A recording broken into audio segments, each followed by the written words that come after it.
मुर्गी की कीमत। भीष्म साहनी। पैसे गिनना अहमदू की आदत बन गया था। अपनी सारी सोच हाथ में पैसे रखकर किया करता। उन्हें बार बार मसल कर ही किसी निश्चय पर पहुंच पाता था। आज सुबह गिलनमर्ग पर सर्दियों की पहली बर्फ का छींटा दिखाई दे गया। गोया गुलनमर्ग से सीजन की आखिरी दिन आन पहुंचे। अहमदू का दिल घर जाने के लिए तड़प उठा।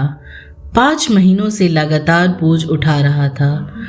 कोई सड़क या पगडंडी बाकी न रही होगी जिस पर उसके पसीने की बूंदें न गिरी हों, लेकिन उसके बावजूद वह कुल 12 आने का सरमाया जमा कर पाया था और इन 12 आनों में 6 आने उस बोझ के थे जो अभी अभी वह टंगमर्ग के लारियों के अड्डे तक उठा कर लाया था। 12 आने, इन्हीं को वह सड़क से कुछ दूर एक सूखे हुए नाले में खेलती हुई एक सफ़ेद मुर्गी को देखता हुआ मसल मसल कर गिन रहा था। 5 महीने हुए। घर से रुखसत होते वक्त बीवी ने कहा था, पैसे जाया नहीं करना, कम से कम इतने ज़रूर जमा करके ले आना कि मैं नया फिरन सिलवा सकूं। हो सके तो कपड़ा ही खरीद कर ले आना। बाहर सुना है मिल जाता है, श्रीनगर में नहीं मिलता। यह भी झूठ नहीं कि अहमदू ने किफ़ायत करने में कोई कसर नहीं छोड़ी। फिर भी वह केवल 12 आने ही जमा कर सका। नहीं, अब वह घर ही जाएगा। अब और हड्डियां चटकाने का कोई फ़ायदा नहीं। खैर, घर जाने का फैसला तो वह कर ही चुका था। अब एक और समस्या उसे पैसे मसलने से मजबूर कर रही थी और उसका संबंध घर से नहीं, उस मुर्गी से था जो सूखी नदी के पाट में गोल गोल पत्थरों पर फिसलती हुई उसका ध्यान अपनी तरफ आकर्षित कर रही थी। अहमदू सोच रहा था, क्यों न वह उस मुर्गी को खरीद ले। खाली हाथ घर जाना अच्छा नहीं, और कुछ नहीं तो नन्हा नूर ही उससे खेल खेल कर खुश होता रहेगा। कितनी प्यारी है, कभी न कभी अंडे भी देगी। जरूरत पड़ने पर बेची भी जा सकती है और खाई भी जा सकती है, लेकिन अगर खरीद ले तो लारी पर नहीं बैठ सकेगा। 25 मील का सफर उसे पैदल करना होगा। इसी में रात हो जाएगी, पाँव छिल जाएगा, घर लौटने की सारी उमंगें बैठ जाएंगी। नाले के पार दूर से एक लड़की भागती हुई चली आई और मुर्गी को उठाने लगी। यह इस मुर्गी की मालकिन थी। अहमदू ने बैठे बैठे पुकारा, मुर्गी बेचोगी? लड़की ने पहले कोई जवाब नहीं दिया। हिरन की तरह पत्थरों को फलगाती हुई करीब चली आई और मुर्गी को चट से पकड़ लिया। उसे छाती से लगाकर अहमदू के सामने खड़ी हो गई। तुम खरीदोगे? हाँ। लड़की की उम्र 10 बरस की होगी, फिर भी वह मुर्गियों के खरीद फरोख्त का ढंग अच्छी तरह जानती थी। गुलमर्ग में अंडे मुर्गी बेचना उसके माँ बाप का पेशा था। बोली, 6 आने होंगे। वाह जी, पाव भर के चूजे के लिए 6 आने? अहमदू ने कुछ लापरवाही दिखाते हुए जवाब दिया। तुम्हें देता ही कौन है? लड़की ने हंसकर कहा। अहमदू उठ खड़ा हुआ, कोई कंधे पर रखी और चलने लगा, लेकिन आवेश में फिर लोई उतार कर जमीन पर रख दी और 6 आने लड़की की हथेली में गिन दिए। लड़की ने अपनी बड़ी बड़ी आंखों से अहमदू को देखा और कहा, घर जा रहे हो? यह सवाल अहमदू को बड़ा अच्छा लगा। मुर्गी को अपने हाथों में लेते हुए उसने खुशी से कहा, हाँ। कहाँ? श्रीनगर। लड़की पैसे झनकती हुई भाग गई। अहमदू सड़क पर आ गया। अब लारियों के अड्डे की तरफ जाना फिजूल था। पैदल ही जाना पड़ेगा और जितना जल्दी सफ़र शुरू कर दिया जाए उतना अच्छा। 3 दिन की लगातार बारिश के बाद आज आसमान साफ हुआ था और उसकी स्वच्छ नीलिमा के नीचे कश्मीर की वादी का एक रंग निखर आया था। दूर से श्रीनगर शहर के मकान तक नजर आ रहे थे। इन्हीं में से अहमदू का घर भी था, जिसमें उसकी 20 वर्ष की पत्नी 20 प्रकार के रिश्तों को सख्तियों और रख रखाव से अपना जीवन पीसती हुई बड़े सब्र से उसकी राह देख रही थी।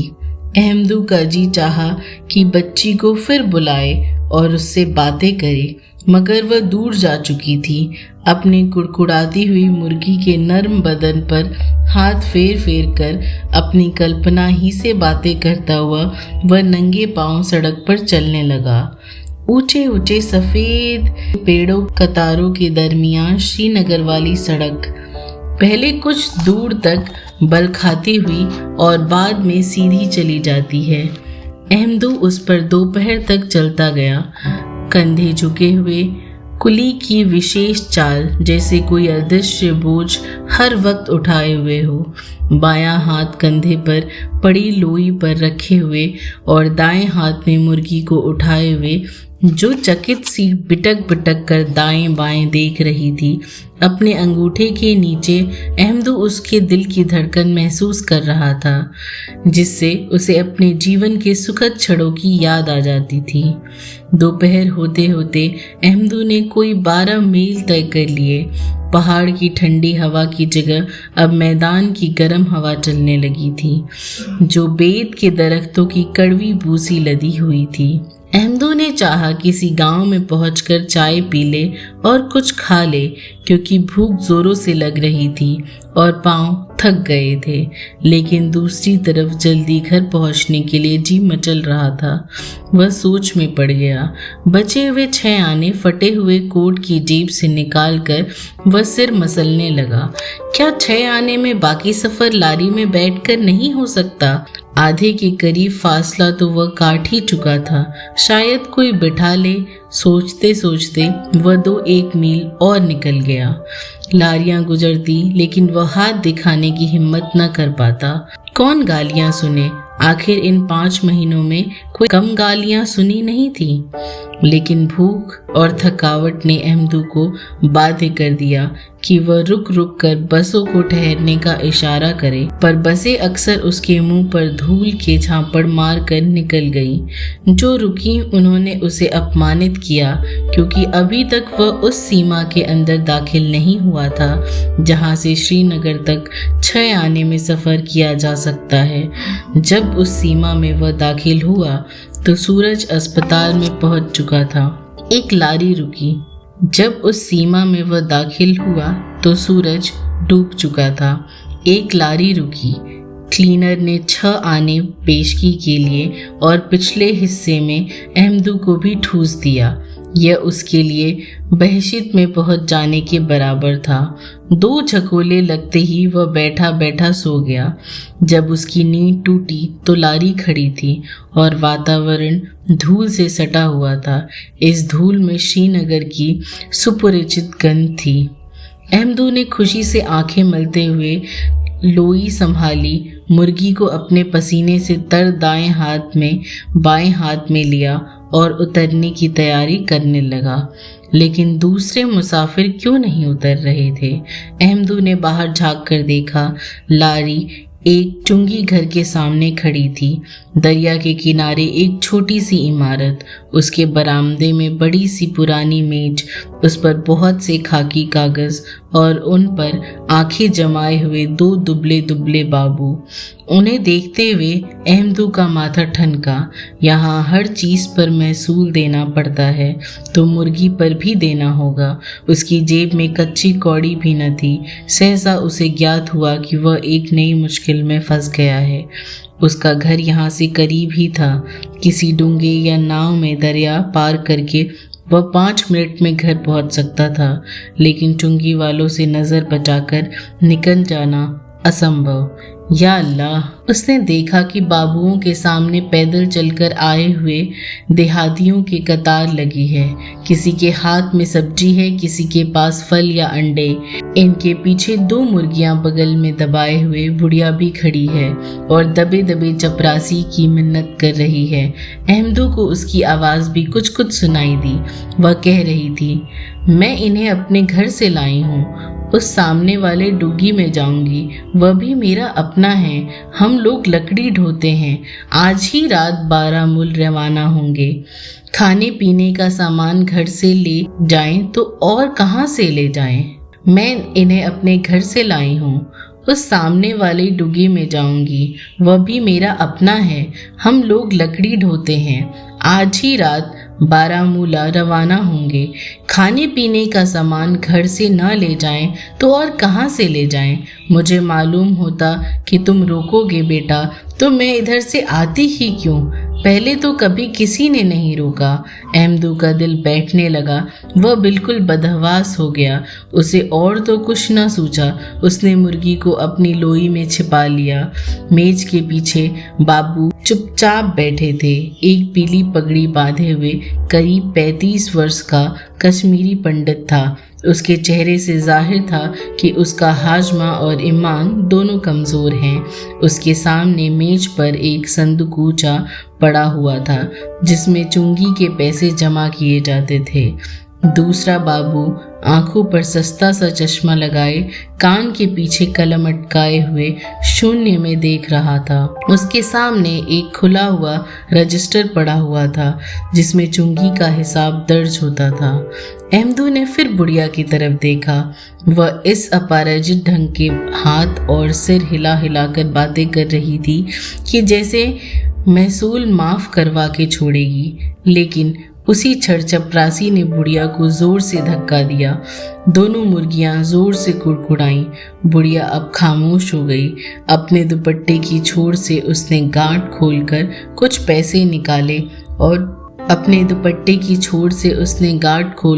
पैसे निकाले और मेज पर रख दिए। फिर आस्तीन से आंखें पोंछते हुई अपनी राह चली गई। अहमदू का चेहरा तमतमा गया और शरीर सुन्न हो गया। अहमदू को ऐसा लगा जैसे संसार की गति एकदम रुक गई है, जैसे यह लारी हमेशा से वहां खड़ी है और खड़ी रहेगी। उसे हर एक चीज निरुद्ध, गतिहीन और भयानक नजर आने लगी। अब उसे इस मुर्गी से कोई आकर्षण नहीं था। उसके बदन की नरमी अब उसे किसी के बदन की नरमी की याद नहीं दिलाती थी। उसका बिटक बिटक कर देखना नन्हे नूर की तरह उसे बिल्कुल ही भूल चुका था। और आखिर जब उसने खाकी वर्दी वाले चपरासी को अपनी तरफ आते देखा तो उसे फिर इच्छा हुई कि लपक कर गाड़ी से उतर जाए और दरिया की राह ले। लेकिन पाँव में जैसे सिक्का जम गया था और अपनी जगह से हिल न सका। चपरासी अपनी छड़ी घुमाता हुआ आया। वर्दी के नीचे से उसकी मैली और फटी हुई कमीज जगह जगह से झांक रही थी। जूते भी फटे हुए थे जिस कारण वह रुक रुक कर कदम उठाता था। लेकिन अहमदू की नज़रों से वह साधारण इंसान नहीं बल्कि एक विशालकाय दैत्य था। अहमदू के हाथ काँप रहे थे और इन्हें वह लोई के अंदर डालकर बार बार अपनी तसल्ली करता था कि कहीं मुर्गों के कुड़कुड़ाने की संभावना तो नहीं। चपरासी ने लापरवाही से अपनी छड़ी सीटों के नीचे पड़े हुए सामान पर आजमाई। वह गरीब तबके के मुसाफिरों की आदत से वाकिफ था। पूछने पर वह कभी नहीं बताते कि उनके पास कोई महसूल की चीज़ है। डांट डपट सुन लेंगे, मारपीट तक सह लेंगे, मगर धोखा करने से बाज न आएंगे। इनसे झीक झीक तो महज रोब दिखाने के लिए करनी पड़ती है। हासिल कुछ भी नहीं होता। और फिर अभी अभी एक जगह से अच्छी आमदनी हो गई थी। आज ज़्यादा झक मारने की ज़रूरत नहीं। उसने लारी का दरवाज़ा बंद किया और वापस चला गया। कुछ क्षण बाद लारी चल दी। अहमदू अवाक रह गया। इस तरह साफ बच जाने की उसे आशा न थी। जिस क्षण चपरासी ने दरवाज़ा बंद किया था उसी क्षण मुर्गी एक बार कुड़कुड़ाई थी और अहमदू ने समझा था कि अपने सर्वनाश की घड़ी आ पहुंची। उसके मन में संतोष का सैलाब सा उमड़ आया। लारी चलने लगी। लारी में गति आते ही वातावरण फिर जीवित हो उठा। जब तक लारी खड़ी थी मुसाफिर इस तरह चुप थे जैसे उनके अपने शरीर ठंडे पड़ गए हों। अब वह बोलने लगे। बाहर सड़क पर भी रौनक थी। दुकानों की बत्तियां जल रही थी और कहीं कहीं औरतों के गाने की आवाज़ भी सुनाई दे जाती थी। अहमदू ने लोई का पल्ला ढीला किया और बायां हाथ खींचकर बाहर निकला। मुर्गी उसकी हथेली में चुपचाप जैसे सोई हुई थी, आंखें बंद, सिर हाथ के अंगूठे पर टेढ़ा होकर गिरा हुआ। बाहर की ताज़ी हवा में आने पर भी उसके नन्हे गुदगुदे शरीर में कोई हरकत पैदा न हुई। बर्फ के से सफ़ेद पंख ढीले हो रहे थे। उसे देखकर भी अहमदू को यह याद नहीं हुआ कि वह कुड़कुड़ाहट दम तोड़ते समय मुर्गी की आखिरी फरियाद थी।